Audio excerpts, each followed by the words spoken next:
अस्सलामुअलैकुम स्टूडेंट्स, मैं आपको अपने channel statistics with Tayyaba Nasir में वेलकम करती हूँ।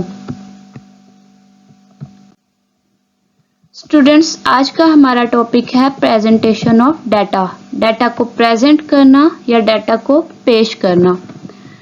स्टूडेंट्स, पहले हमने डाटा को कलेक्ट करना सीखा। अब इस डाटा को प्रेजेंट कैसे करेंगे? टेबल्स की फॉर्म में, ग्राफ की फॉर्म में या फिर किसी भी फॉर्म में कि वो हमें भी आसानी से समझ आए या कोई दूसरा बंदा उसको देखे उसको भी आसानी से समझ आए और उस बेस पे हम डिसीजन ले सकें। तो स्टूडेंट्स देखते हैं, the raw data which have been collected are usually large in quantity.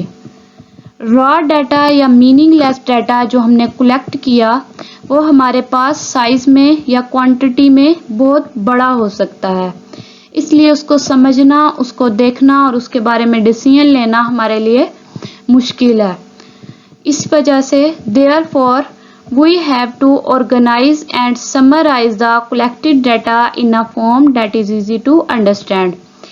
इसलिए हम डाटा को समराइज या ऑर्गेनाइज करते हैं ऐसी फॉर्म में कि वो हमें आसानी से समझ आ जाए और हम उसके बारे में डिसीजन ले सकें। इसे हम कहते हैं प्रेजेंटेशन ऑफ डाटा।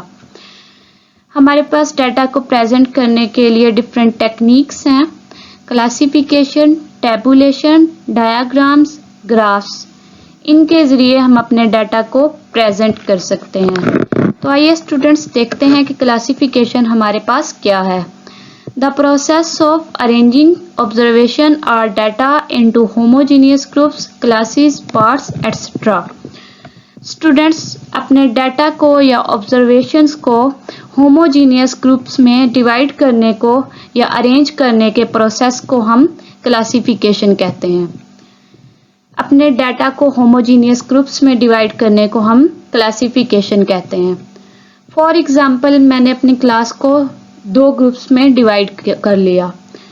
एक ग्रुप में मैंने मेल रख लिए और एक ग्रुप में फीमेल्स। तो स्टूडेंट्स अब मैंने क्लास को होमोजीनियस ग्रुप्स में डिवाइड कर लिया, मतलब जो एक ग्रुप है वो सेम काइंड का है और जो दूसरा ग्रुप है वो सेम काइंड का। तो स्टूडेंट्स क्लासिफिकेशन में हम डाटा को होमोजीनियस ग्रुप्स में डिवाइड करते हैं। तो आइए अब इसकी एग्जांपल देखते हैं। For example, the process of sorting letter in a post office. For example, post office में लेटर्स को सॉर्ट कर रहे हैं, मतलब छांट रहे हैं। The letters are classified according to the, तो जो लेटर्स हैं उनको हम क्लासीफाई कर लेंगे उनके सिटीज़ के मुताबिक और फिर फर्दर हम उनको क्लासीफाई कर लेंगे स्ट्रीट्स के मुताबिक। मतलब पहले हमने उनको डिवाइड कर लिया कि जो एक सिटी के लेटर्स हैं उनको हमने अलग कर लिया, फिर जो आगे एक गली के लेटर्स हैं उनको हमने अलग कर लिया ताकि हमें वो लेटर्स पहुंचाने में आसानी हो। हमारे पास कुछ बेसिस ऑफ क्लासिफिकेशन है, मतलब ये कि हम किन किन बेसिस पे डाटा को क्लासीफाई करते हैं या फिर ग्रुप्स में डिवाइड करते हैं। तो स्टूडेंट्स हम अपने डाटा को जियोग्राफिकल बेस पे क्लासीफाई करते हैं, क्रोनोलॉजिकल बेस पे, क्वालिटेटिव बेस पे या फिर क्वांटिटेटिव बेस पे। तो आइए स्टूडेंट्स देखते हैं कि जियोग्राफिकल बेस पे हम डाटा को कैसे क्लासीफाई करते हैं। स्टूडेंट्स जियोग्राफिकल बेस पे जब हम डाटा को क्लासीफाई करते हैं तो हम इसमें जियोग्राफिकली डाटा को अरेंज कर लेते हैं, मतलब एरिया या लोकेशन के हिसाब से हम डाटा के अलग ग्रुप्स बना लेते हैं।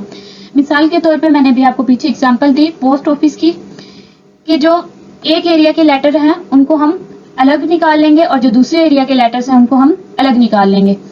अब जो दो ग्रुप्स में हमने डिवाइड किया तो ये हमने जो क्लासिफिकेशन की ये हमने जियोग्राफिकल बेस पे की, मतलब एरिया के बेस पे हमने लेटर्स को अलग निकाला। इसके बाद है हमारे पास chronological base. Students chronological base में हम अपने डाटा को टाइम की बेस पे ग्रुप्स में डिवाइड करते हैं। मिसाल के तौर पे हम एक साइकिल की शॉप पे गए और हमने उससे उसकी सेल्स पूछी, तो अब हमने उन सेल्स को ग्रुप्स में डिवाइड कर दिया। मतलब ये कि 2017 में 100 साइकिल सेल हुई, 2018 में 90। मतलब ये कि हम ये बता रहे हैं कि टाइम के हिसाब से उसकी सेल्स कितनी हुई। तो मतलब ये कि हमने टाइम के हिसाब से डाटा को ग्रुप्स में डिवाइड कर दिया। तो जो ये हमने क्लासिफिकेशन की ये हमने क्रोनोलॉजिकल बेस पे की। इसके बाद है हमारे पास qualitative base. Students, qualitative base में हम अपने डाटा को किसी क्वालिटी की बेस पे अलग ग्रुप्स में डिवाइड कर देते हैं। मतलब ये है कि हम डाटा को क्वालिटी की बेस पे क्लासीफाई करते हैं। मिसाल के तौर पे हमने जेंडर के हिसाब से अपनी क्लास के 2 ग्रुप्स बना लिए। मतलब ये है कि मेल को अलग कर दिया और फीमेल को अलग। तो जो अब हमने ये क्लासिफिकेशन की या जिस बेस पे हमने डाटा को क्लासीफाई किया वो हमारे पास क्वालिटेटिव बेस है। इसके बाद है हमारे पास क्वांटिटेटिव बेस। तो स्टूडेंट्स, क्वांटिटेटिव बेस में हम डाटा को क्वांटिटी की बेस पे या न्यूमेरिकल बेस पे हम डाटा को क्लासीफाई करते हैं। मतलब ये कि हमने डाटा कलेक्ट किया, हमने उसको उनकी इनकम की बेस पे या 2 ग्रुप्स में डिवाइड कर लिया, या फिर हमने क्लास में स्टूडेंट्स को उनके मार्क्स की बेस पे 2 ग्रुप्स में डिवाइड कर लिया। तो फिर जो अब हमने ये क्लासिफिकेशन की, ये हमने क्वांटिटेटिव बेस पे की।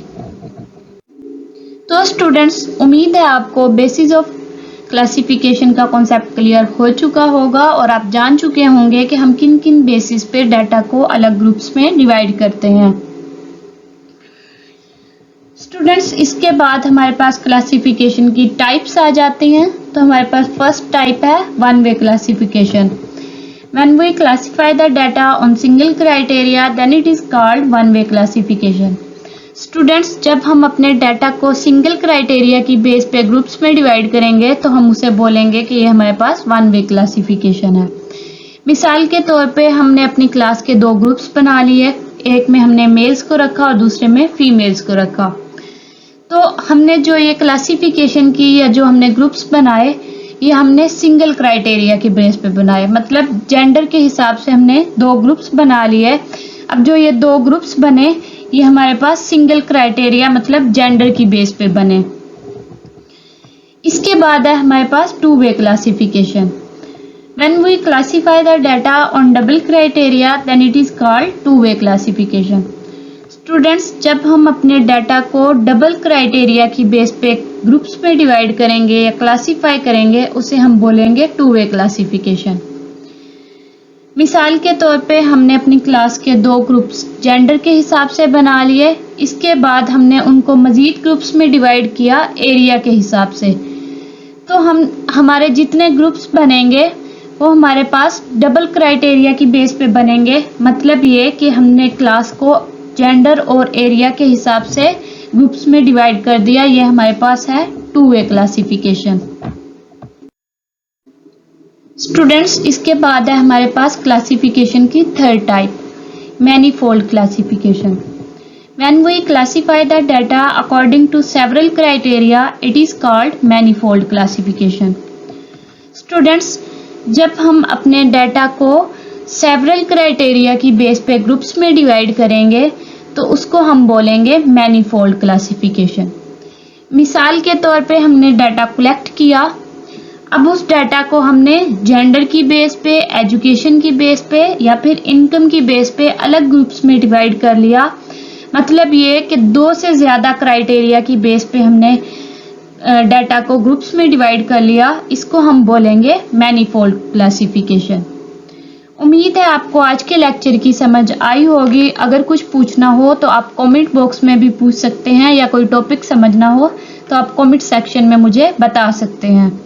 अब तक के लिए इतना ही। दुआओं में याद रखिएगा। अल्लाह हाफिज।